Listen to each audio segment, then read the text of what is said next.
The situation in Syria has gone from bad to worse since the start of the war in 2011. But recently, things have started to turn around. President Trump ended funding for anti-government rebels in 2017 and has announced that he's working on pulling U.S. troops out of the conflict. President Assad's forces are making major gains across the country, recapturing the entire capital of Damascus, while the Islamic State has lost nearly all of its territory. In Aleppo, since the Western-backed rebels were defeated, Christians have finally been able to celebrate Christmas for the first time in 7 years, and residents are flocking to the streets to praise President Assad and his army for liberating them from the terrorist fighters. But despite these wins, people in the West, in countries like Britain and France, and even politicians in Washington are still calling for President Assad's head, saying that the U.S. must support moderate rebels, the White Helmets, and protect the people of Syria from Assad's brutal dictatorship, even though that's the exact opposite of what the people in Syria say they want. I traveled to Syria to investigate these claims, and so has CARLA ORTIZ, a Bolivian-American filmmaker and activist who's been on the ground in war zones across Syria. I spoke with CARLA to find out what the people of Syria actually think.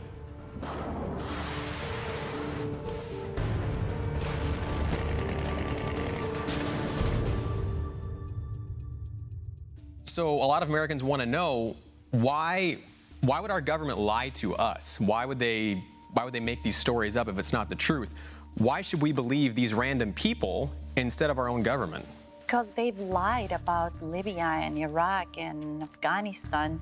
Why should we believe them? Why should we not question them? We pay taxes, and where is this money going to? So I think that why Americans should question, because it matters to us. It is our money which is funding these wars. It is our taxes money that could go into education and into health that is going on to killing innocent people in Syria. And it did in Iraq, and it did it again and again. So we need to question not just our governments, we need to question our corporations, we need to question our mainstream media. You know, you've got a lot of experience, you've been over there a lot of times. In your expert opinion at this point, why do you think the U.S. is still in Syria?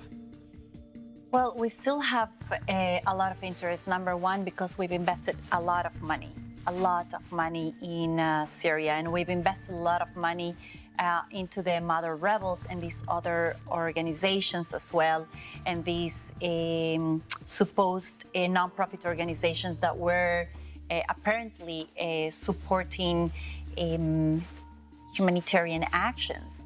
But then every time we go onto a place and we realize that these donations and money and aid that was supposed to go into civilians, it always ended up in the hands of not just the rebels that are armed, but into Islamist groups. So what are we doing? We've been partnering with the Free Syrian Army at the beginning. That was swollen by al-Nusra and by Al-Qaeda, and was swollen by ISIS.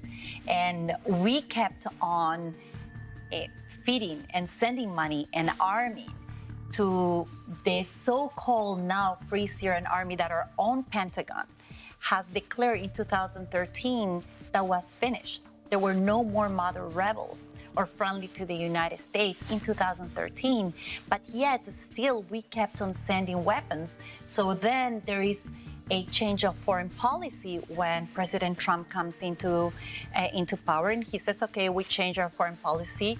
We want to end the war in Syria. We want to withdraw from Syria and let the Syrians decide what they want to do with the president. So our interest is obviously not only for the oil, which we were buying from ISIS. So you're saying that the U.S. was buying oil from the Islamic State? We found papers and there are receipts from ISIS that they were selling oil basically to the United States and to all of NATO. So then you see what other interests we have as well.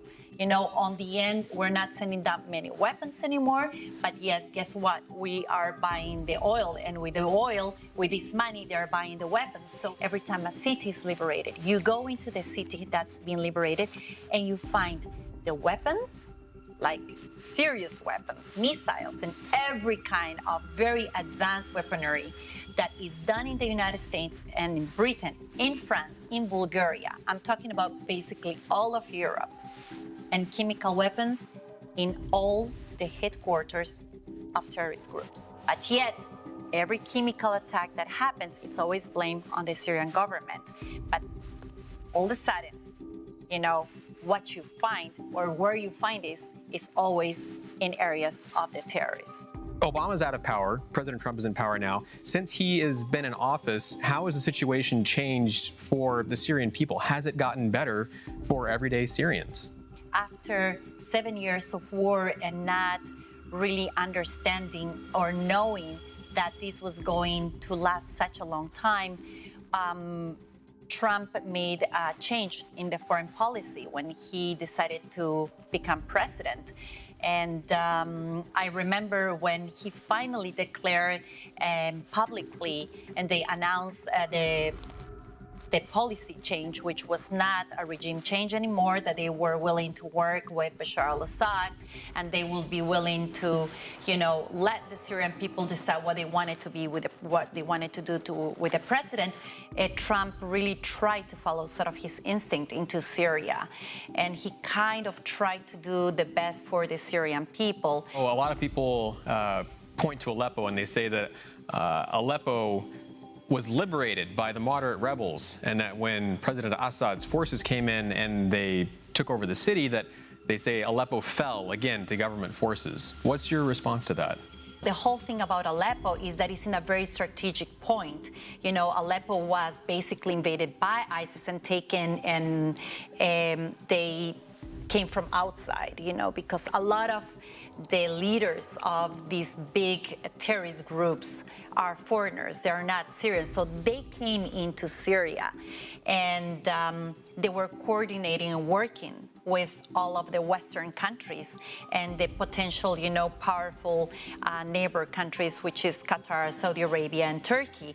So they needed to break Aleppo because it was the financial capital of Syria.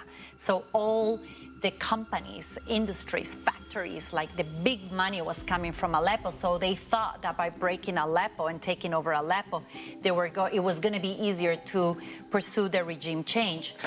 In your experience, how do the people of Syria feel about President Assad's soldiers, his army? How do they feel about the Syrian soldiers? There is no discussion over the army. Everybody loves the army. And in reality, the army is the people of Syria. These are children. I always say this, and you being in Syria, you're not going to let me lie. These are 18, 19-year-old children that have been drafted, and the ones that are just volunteering. You see civilian engineers, you see mathematicians, you see professors that are volunteering to fight in order to liberate their cities from terrorism. This is not a civil war. This is the #1 lie that we have in our media. This is not a civil war. This is a war between the Syrian people and the extremism of terrorism. Tell me about the white helmets. I really want to know about the white helmets because they make the headlines a lot. We just heard in March that President Trump suspended funding for them, but now we've learned that funding has been reinstated at the tune of $6.6 million. So what can you tell me about the white helmets? Because I know that on this latest trip that you went there, you found a lot of things out about them. People used to tell me, as they were leaving, I was asking about the white helmets, and they will tell me like, no, they're not good people. They work terrorists, and they keep on saying terrorists. So when I went in East Aleppo, I recorded this video in their headquarters, and I found, flags of Al Qaeda, and I found that they were next door to the Al Nusra headquarters. I found out there were flags of ISIS and Al Qaeda in the White Helmets headquarters. There were stickers of ISIS in the walls of the headquarters of the White Helmets, and then there were flags of Al Qaeda, of Al Nusra, in the living room of the White Helmets downstairs. Okay, so we know that the White Helmets are publicly, they have an anti-government position. They're not shy about saying that. So how do we know that the government didn't go in and put those stickers and stuff in after the fact to make them look bad? Okay, so there is a movie that was done, I believe it was in 2014 or 2015 by Al Jazeera, and they made a documentary about the White Helmets, and it's in the headquarters of the White Helmets in Aleppo. And you actually can go, and through the film you can see the sticker of ISIS and you can see the flags of Al Qaeda in the background. Going a little bit deeper, I went into Zamalka. Zamalka is a city inside of Ghouta, and it's where is the largest headquarters of the White Helmets. You actually have the training center of the White Helmets, which it is the place where they are not just like, they actually truly train how to go up and down the stairs and how to pass through fire, etc. So these are 3 schools. Okay, so these 3 schools are basically taken by Al-Nusra. So this whole neighborhood, it is an Al-Nusra neighborhood that is closed where civilians were not able to come inside.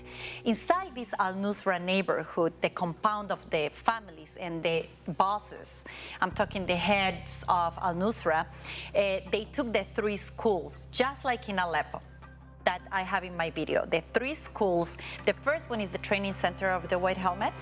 The second one is used like a court where they used to, talk to people and bring people. He's not praying, he's not doing this. He has to be, punished or get in prison, etc.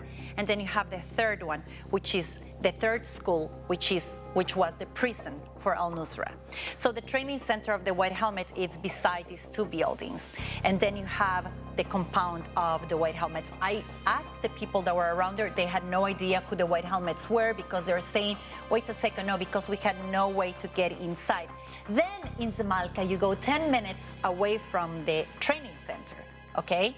And then you find basically 4 big buildings. So now imagine this area here. You have 3 buildings that are the headquarters of the White Helmets. Next door to these 3 buildings is the headquarters of Faylaq al-Rahman.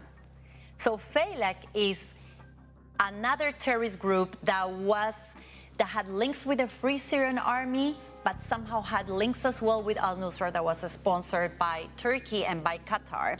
And they're next door. Okay, so when you say they're next door, you mean like a block over? You mean like 2 blocks over, like they're very close to each other? How close are you talking? I mean that they share the same garage. So they park their cars in the same garage. They are like... So the White Helmets and this terrorist group are parking their cars next to each other in the same garage? Yes, in the same garage. And basically there are 10 steps. Let's talk about steps.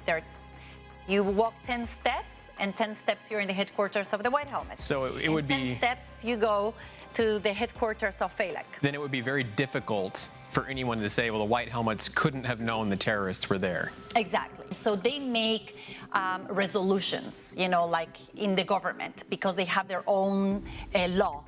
So in their own law, they have these sort of I don't know the word in English, but they're basically telling who is in charge of the killing and the massacre of the Syrian people when the confrontation among Faylaq... Just keeping records, basically. Exactly. But they are actual, legal papers that they put. And there are 2 times they name this American person that is protected, who was basically leading and commanding one of the battles, or maybe fronts of the terrorists. What are we doing there? What is the name of an American person doing them? Why are they in an official paper, a legal paper of a terrorist group recorded? Why is it recorded into there? So, okay, maybe this gets a little bit, it's too out of hand. Okay, it doesn't matter, but I found these sort of things. Now we know that Britain supports the White Helmets. They've been very open about it. So far, they have supported with 38.8 million pounds to the White Helmets. And I found the boots, hundreds and hundreds of boots that are made in Britain, and that actually the Army of Britain also uses in the headquarters of Faylaq. So let's say they gave it to the White Helmets and not to the terrorists, but that's what the Syrian people tell you. They are the same. white helmets work for the terrorist organizations. You've given examples where the white helmets were next to terrorist buildings. Maybe that's just two examples. Are there any other cases where they're close together? So this is, yes. So you have the headquarters of the white helmets, okay, that they are linked to a residential building where they supposedly were living or commuting or getting together, however, and you have this big tunnel that connects the headquarters of the white helmets with this residential building. What else did you find? Okay, we found also the trucks, the firefighter trucks of the real Syrian civil defense. And, you know, which is crazy. And then they put the logos. And how did I know they were the White Helmets headquarters? Because I found a bunch of evidence and stickers and, you know, the tanks of oxygen with their logo of the White Helmets. Also, it's very important to say that the jackets that are used by the White Helmets, you know, it's written in English in the back. It says White Helmets. Like, this is Guta. Like, why would you have a jacket in San Diego or in Los Angeles written in Arabic? You know, well, American civil defense. It might be trendy over here, but over there it doesn't. Yeah, why would you have anything written in English? These jackets were used for the films that come into us, so we can see, because they're branding them. Now, 200 meters away, it's a weapon factory. So 200 meters from the White Helmets headquarters was a weapons factory. It's a weapons factory, and this weapon factory, also it is 100 meters from a chemical lab, which is also 150 meters from the headquarters of the White Helmets. So the White Helmets were in the middle of a chemical weapons factory and a weapons factory. Exactly. So the chemical lab factory, it had also testings for animals, and we found poison. I actually had some on my skin because I was touching everything. And plenty of books about chemistry. You were in 6 different cities in your most recent trip, and you talked to a lot of people about the White Helmets. You told me that no one had heard of the White Helmets, or most people had not heard of them. If they're there to help people as a humanitarian group, why had no one heard of any of them? I asked the children, like, do you know who the White Helmets are? And they have no idea. And I asked, but look at the poster. You don't know who they are? And they don't know who they are. They have no idea who they are. Why do you think they didn't know who these White Helmets were? Number one, because all these neighborhoods where the White Helmets headquarters were are enclosed neighborhoods reserved only for terrorists. So I'm doing this specifically because it's exactly like this. So you have this neighborhood that is Al-Nusra, which is Al-Qaeda in Syria, or Falak al-Rahman, or Jaish al-Islam. So actual civilians that know who they are or that heard about them, they would ask them to please assist them and take care of them because they knew they had hospitals. And they will always deny. I have the testimony of a child who told me he was he's 12 years old, and he was telling me, I got very sick and my parents went and asked for help, and they will deny treatment to them. Not only that, the ones that know who they are, they always say they're terrorists. So we know the White Helmets have their headquarters next to terrorist headquarters and weapons factories and stuff, but what are they actually doing to help the terrorists? Are they actually doing anything, or are they just working next to them? What do we know that they're doing to assist them? Well, there is a war happening, so there's a lot of casualties. And most of the time, the confrontation is between the Syrian army and the terrorist groups. So the terrorist fighters and the militias, they need assistance as well, and medical assistance. So yes, they go in and they assist them and they save them. Also in the Sakba headquarters, there is 500 meters away from the headquarters of the White Helmets is the hospital. And there is where they attended the hospital, and there's where the child said that he was not being taken care of. So it's almost sort of like a little studio, right, where they film the stuff with their own families. They actually go, maybe say for real, some people, and then they put together this, they go to the hospital, then, you know, it's all around. So we could say that the real benefit, the real work that the White Helmets are doing for the terrorists is creating propaganda for them. Yeah, not only creating propaganda, because they create the propaganda for us. So it's sort of like this.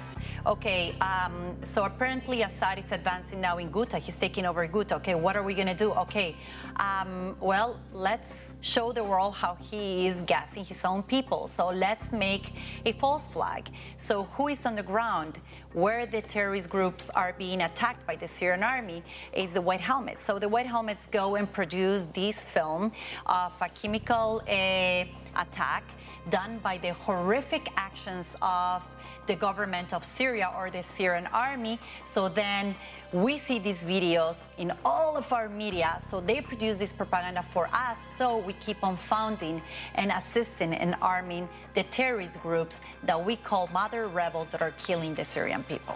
Okay. So you've got these white helmets who are creating this propaganda. They're making claims like in Duma that there was this chemical attack. The OPCW, what is their role in all this? Because they're supposedly supposed to go in and confirm whether or not these attacks happened.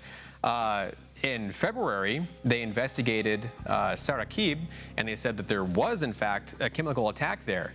But then they admitted that all of the evidence that they used was given to them by groups like the White Helmets and other jihadists. So can we trust anything that the OPCW says? What are they doing over there? The ones inviting the OPCW was the Syrian government and even Russia that invited them over there. You were there while the OPCW was there. Did you had difficult times going into Duma? No, you walk right in. You walk right in and you were free to talk to everybody. Yeah. I was free to go in and talk to everyone. So was Robert Fisk and other very important journalists. And we all found the same thing. But the OPCW couldn't get on time because they were stopped. But I have my information, and unfortunately I cannot reveal my source. They told me that they were not able to go into the site because they had no permission to go from the United Nations, from the western side. It wasn't the government of Syria stopping them to go, because what will they find out?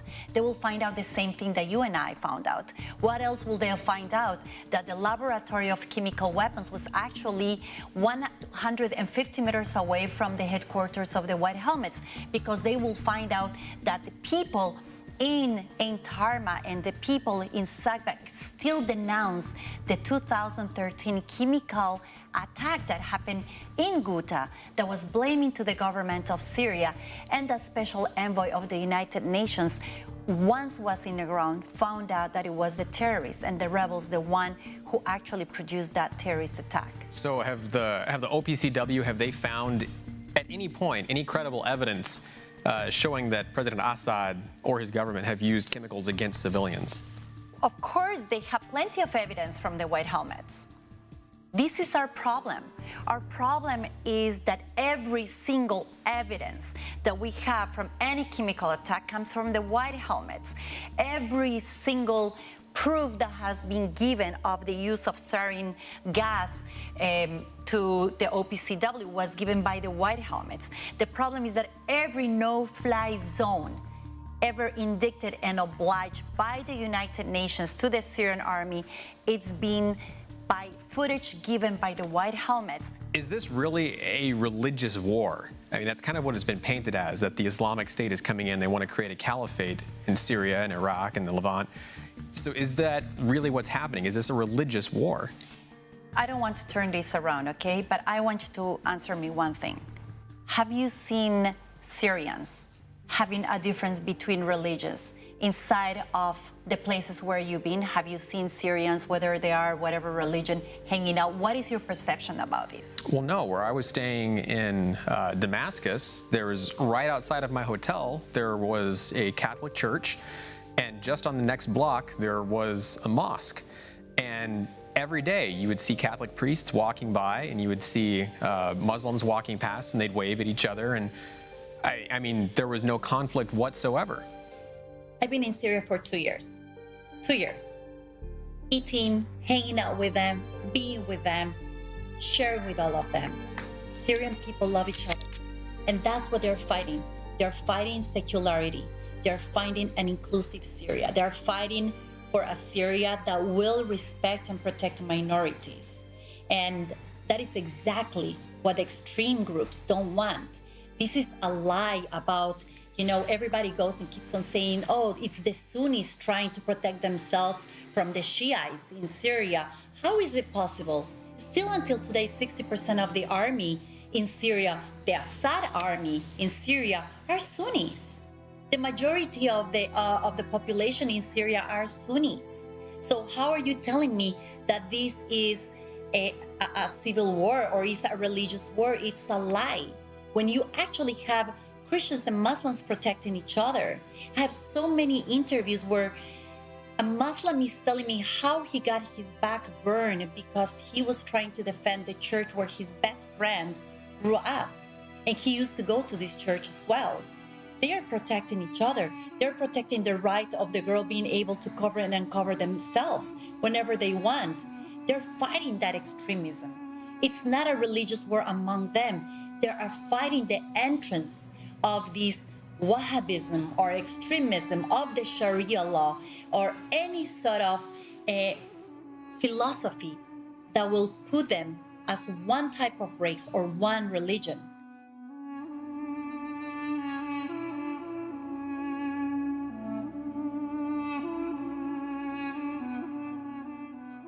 If Carla Ortiz or myself or other independent journalists can visit Syria and investigate these scenes, why can't the UN or OPCW weapons inspectors or any other Western governments do the same thing? Syria isn't impossible to reach. It's not on another planet. It's only a plane ride away. The Syrian government has invited the world to come and see what happened for themselves. Some have gone, but are being attacked for reporting what they found. So until other journalists and government representatives make the effort to see what's happening for themselves, we've provided you with first-hand information, videos, interviews, and eyewitness stories so you don't have to listen to someone tell you what to think. You can decide for yourself.